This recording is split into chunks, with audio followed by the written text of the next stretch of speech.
السلام علیکم دوستو، آج میں آپ لوگوں کے لیے قرآن شریف سے سورۃ الاعراف آیت نمبر 74 سے کچھ الفاظ لے کر آیا ہوں جو اللہ تعالیٰ نے عہد قوم کے بارے میں بیان کیے ہیں۔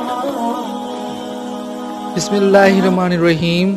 وَاذْكُرُوا إِذْ جَعَلَكُمْ خُلَفَاءَ مِنْ بَعْدِ عَادٍ وَبَوَّأَكُمْ فِي الْأَرْضِ تَتَّخِذُونَ مِنْ سُهُولِهَا قُصُورًا وَتَنْحِتُونَ الْجِبَالَ بُيُوتًا فَاذْكُرُوا آلاءَ اللَّهِ وَلَا تَعْثُوا فِي الْأَرْضِ مُفْسِدِينَ۔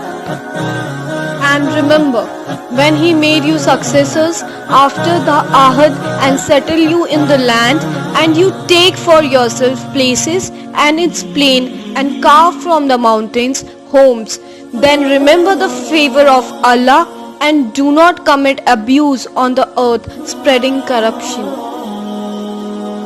اور وہ وقت یاد کرو جب اللہ نے تمہیں قوم عہد کے بعد جہانشین بنایا اور تمہیں زمین پر اس طرح بسایا کہ تم اس کے ہموار علاقوں میں محل بناتے ہو اور پہاڑوں کو تراش کر گھروں کی شکل دے دیتے ہو، لہٰذا اللہ کی نعمتوں پر دھیان دو اور زمین میں فساد مچاتے نہ پھرو۔